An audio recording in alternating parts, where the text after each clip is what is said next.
ओम शांति। आज हम लेकर आए हैं 31 जुलाई 2023 की बाबा की मधुर मुरली।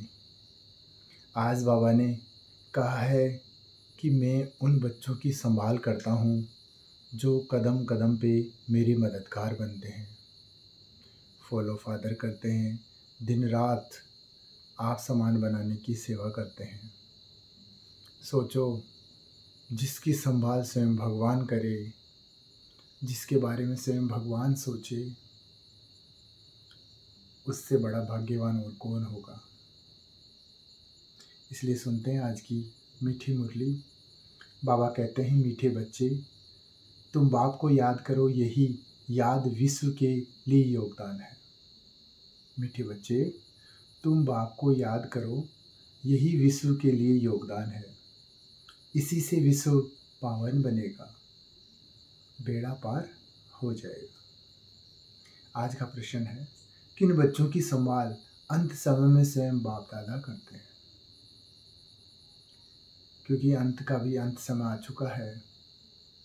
अब तो सबको लगने लगा है कि वाकई सृष्टि का अंत होने वाला है। तो ऐसे समय में भगवान किन बच्चों की संभाल खुद करेगा? उनके बहुत नियरेस्ट होंगे, जो बाप की आज्ञा का पालन करेंगे, ऐसे बच्चे ही होंगे।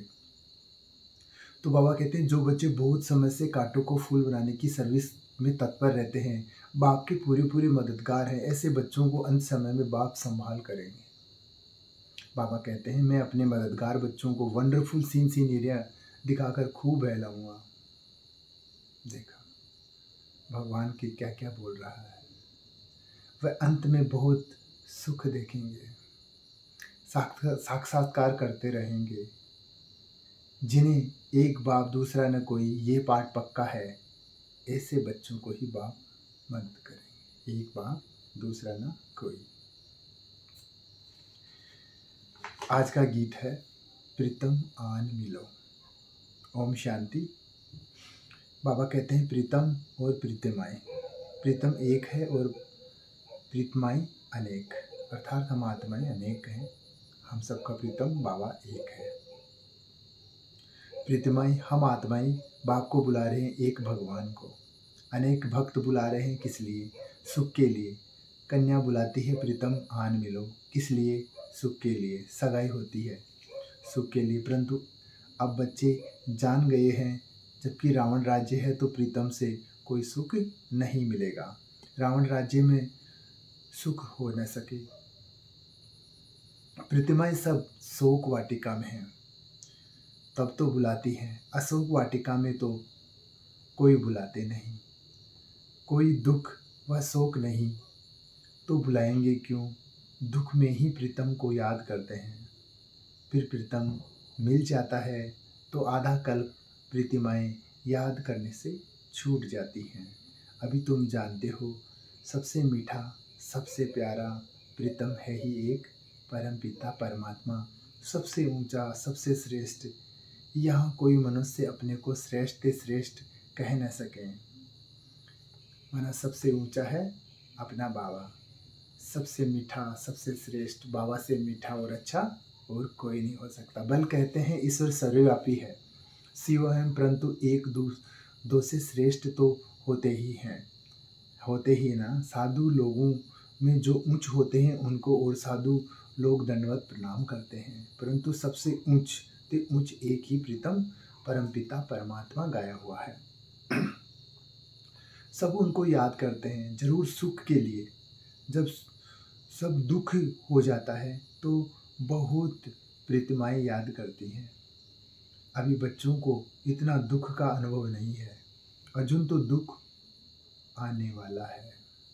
बाबा इशारा कर रहा है कि दुख बहुत आने वाला है।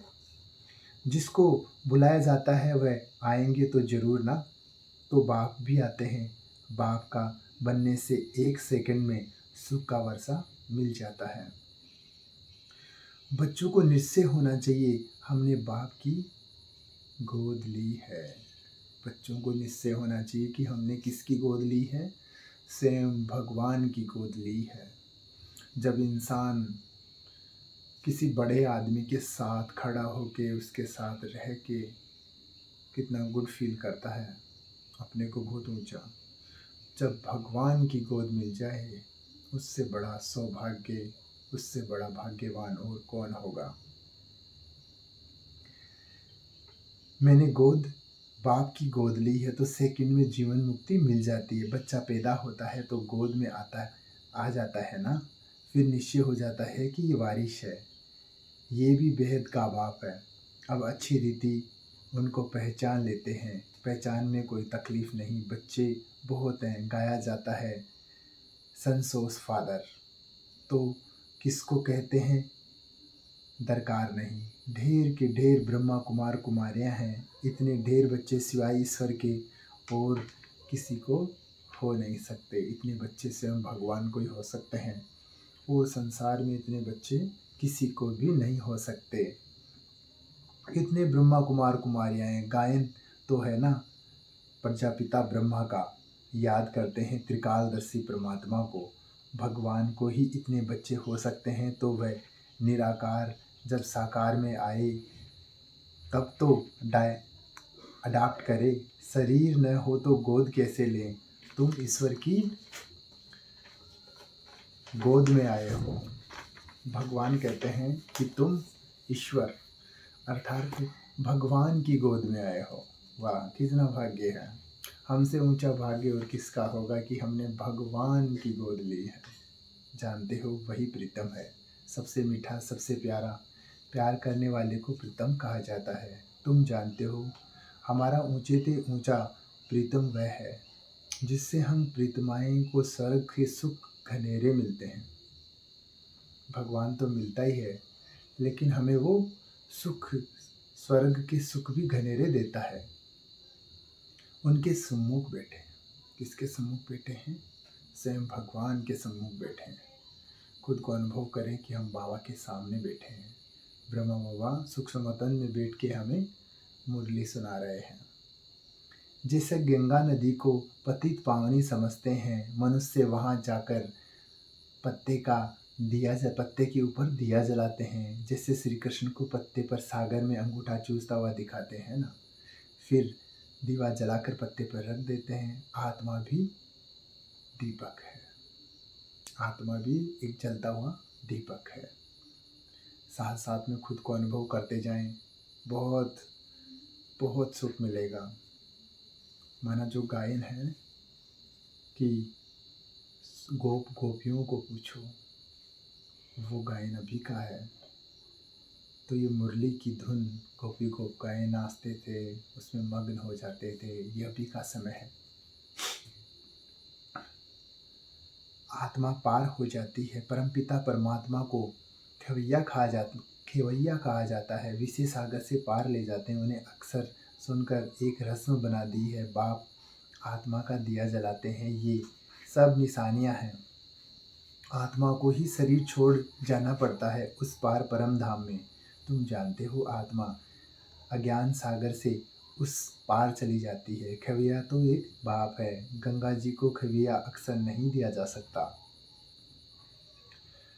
इसमें कुछ मुख से राम राम कहने की दरकार नहीं। मनुष्य तो कहते हैं राम राम कहो, समझते हैं हम ये नाम दान करते हैं। बाप फिर दान देते हैं अविनाशी ज्ञान रत्नों का। कहते हैं मीठे मीठे लाडले आत्माओं। बाबा अविनाशी ज्ञान रत्न हमें देते हैं। बाबा कहते हैं मीठी मीठी लाडली आत्माएं, मुझ बाप को याद करो। भगवान हमें कह रहे हैं, हे मीठी मीठी लाडली आत्माओं, मुझ बाप को याद करो। यही बाप की याद विश्व के लिए योगदान है। शिव बाबा को याद करो। वास्तव में श्री राम की परमपिता परमात्मा को, श्री राम भी परमपिता परमात्मा को कहा जाता है। परंतु फिर रघुपति राघव राजा राम कह देते हैं। तुम बच्चों ने अब ड्रामा को जाना है। स्वर्ग से लेकर तुमको सब कुछ मालूम है, कौन कौन कैसे कैसे आया। मनुष्य कहते हैं मरा तो स्वर्गवासी हुआ। तुम जानते हो स्वर्गवासी बनने के लिए पुरुषार्थ करते हैं। मनुष्य का काशीवास करते हैं ना, गंगा जी के किनारे पर बेट शिव का तो मंदिर है, शिव की याद में सदैव रहते हैं। गंगा की भी महिमा करते हैं, शिव की भी महिमा करते हैं। गंगा में कोई काशी करवट नहीं खाते, बरोबर पतित पावन तो शिव ही है। ये वेद शिव का मंदिर के आगे एक कुएं में शिव का बलि चढ़ते थे। तुम बनारस वालों को अच्छी रीति ज्ञान दे सकते हो। तुम यहाँ बैठे हो, गंगा कंठ भी है, शिव का मंदिर भी है, फिर तुम शिव पर बलि क्यों चढ़ते हो? शिव पतित पावन व गंगा। बाबा समझा रहे हैं कि जो गंगा के कंठ पे बैठे हुए हैं उनको आप समझा सकते हो कि फिर बलि क्यों चढ़ते हो, कि शिव बड़ा है या गंगा बड़ी है, ऐसे बाबा समझा रहे हैं। सर्वव्यापी के ज्ञान को तुम झट उड़ा सकते हो, पतित पावन शिव है, ये सिद्ध कर तुम समझा सकते हो। परंतु ये कृष्ण तो सतयुग में था ना। श्री कृष्ण के भक्त श्री कृष्ण की मूर्ति उठाए पूजा करेंगे, मनुष्य की तो नहीं। तो सिद्ध होता है कि श्री कृष्ण सतयुग में होता है। मनुष्य को पता नहीं है कि ये राधे कृष्ण कौन है, इन्होंने कब राजाई की। ये बाप बेट समझाते हैं। तुम हो सौदर्शन चक्रधारी, बाबा ने कहा तुम सौदर्शन चक्रधारी हो।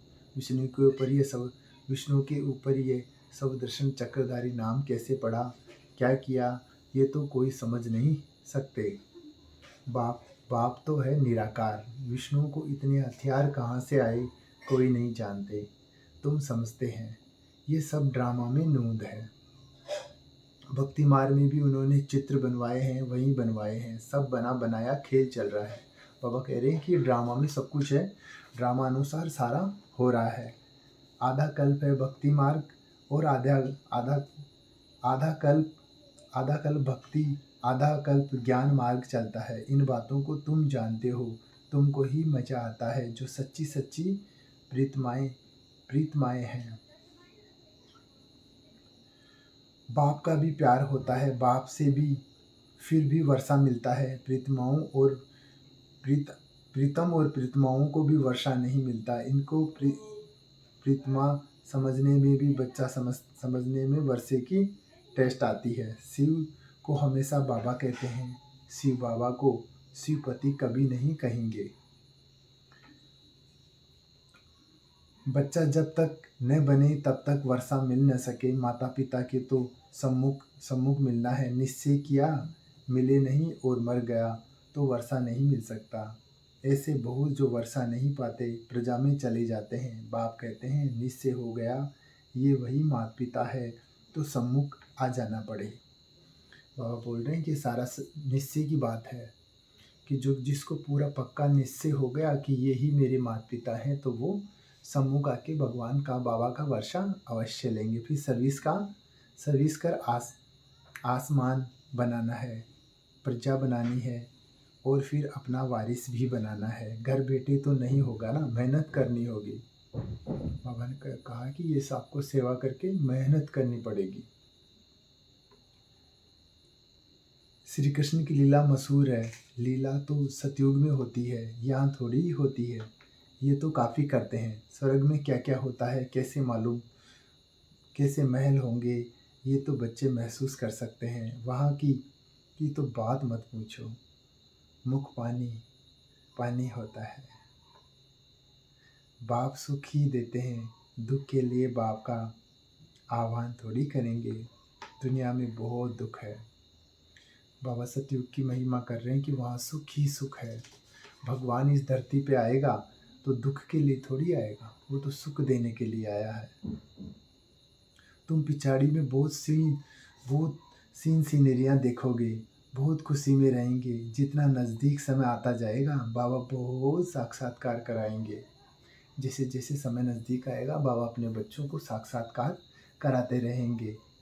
जो मददगार हो जाएंगे वह पिछाड़ी में बहुत सुख देखेंगे, दुख के समय बहुत सुख देखेंगे। एक तरफ लोग तड़प तड़प कर मरते रहेंगे, दुखी अशांत परेशान रहेंगे और बाबा के बच्चे ऐसे लगेगा जैसे बाबा की गोद की झूले में झूल रहे हैं। दुख के समय बहुत सुख देखेंगे, वह वंडरफुल सुख है। पाकिस्तान में भी तुम मौज में बैठे थे, वैकुंठ में कैसे स्वयंवर होते हैं, लक्ष्मी नारायण कैसे राज्य चलाता है, सबका साक्षात्कार करते हैं। तुम बहुत देखेंगे। अगर शिव बाबा की मत पर कांटों को फूल बनाने, बाबा कह रहे हैं कि आप पाकिस्तान में थे तो भी वहाँ पे बहुत सुख आनंद से रहा। वहाँ बाबा के बच्चों को किसी ने कोई परेशानी नहीं की, किसी को कोई तकलीफ नहीं दी। वैसे ही बोले अंत समय में भी मैं तुम्हारे को बहुत सीनरियाँ दिखाऊंगा। याद करते रहेंगे तो कहा जाता है हिम्मत मर्दा तो मदद खुदा। ऐसे प्रीतम को बहुत याद करना चाहिए। दुनिया में थोड़ी जानते हैं, इतने ढेर बच्चे हैं तो ज़रूर उनका माता पिता भी होगा ना, जिससे सुख घनेरे मिलेंगे। क्रिएटर को अडॉप्ट करते हैं ना, किस द्वारा? ये तो तुम वंशावली समझाना बहुत सहज है। अभी ईश्वर की गोद लेते हो, फिर देवी गोद मिलेगी। बाबा कहते हैं कि अब तो आपने मेरी गोद ली है, फिर आप देवी देवताओं की गोद लाके सतयुग में लेंगे। बाबा छोटे छोटे गांव में तो जा नहीं सकेंगे, बड़े गांव में जाकर मिलते हैं। जाना तो पड़ता है। समझाया जाता है बलिहार भी कैसे जाना है। राजा जनक बलि चढ़ा, फिर कहा जाता है अब ट्रस्टी हो संभालो। रचना की पालना तो तुमको जरूर करनी है। अपने को आत्मा ट्रस्टी समझो। माया रावण दुख देने वाला है, इसलिए रावण का कोई मंदिर नहीं है। बाकी तुम भूत बना देते हैं। रावण को बहुत दुख दिया है ना, जितना दुख दिया है उतना ही वर्ष टू वर्ष उसको जलाते रहते हैं। शिव बाबा सुख देते हैं, उनका मंदिर बड़ा आलीशान है। कितनी पूजा होती है वास्तव में, एवर पूज्य है शिव बाबा, दूसरा न कोई। तुम फिर पूज्य से पुजारी बनते हो। अच्छा, मीठी मीठी सी किलते बच्चों प्रति माता पिता बाप दादा का याद पार और गुड मॉर्निंग। रूहानी बाप की रूहानी बच्चों को नमस्ते। हम रूहानी बच्चों की रूहानी माता पिता को गुड मॉर्निंग, नमस्ते, शुक्रिया बाबा, शुक्रिया।